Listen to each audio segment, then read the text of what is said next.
Mahigit 200 umano'y sex offender ang naaresto sa Calabarzon sa loob lang ng 10 araw.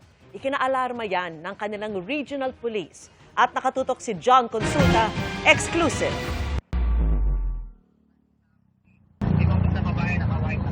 Naka-white, naka-motor.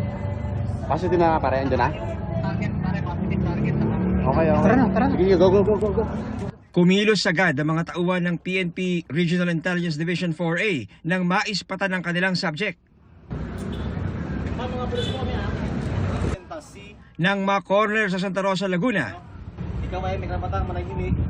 Sa walang kibo, ano man ay iyong sabihin. arestado ang 22 anyos na suspect na wanted sa panggagahasa sa kanyang kadate na kanyang nakilala online. Natuklasan ng Calabarzon Police na may iba pa siyang naabuso gamit ang ganitong estilo.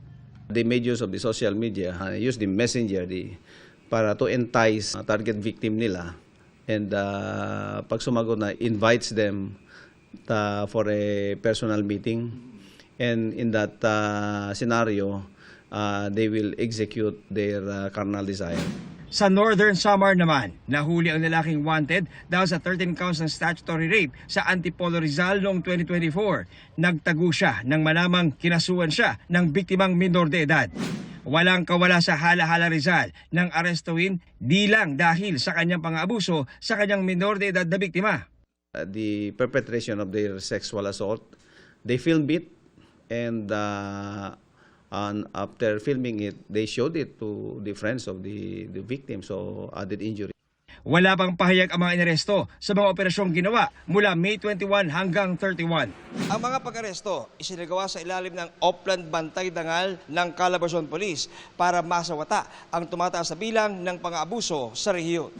There's that increasing number of sex offenders here sa Calabarzon, ranging from 5 to 6 rape cases a day. It's alarming. 10 days, PRO Calabarzon were able to arrest 229 suspects of sexual assaults.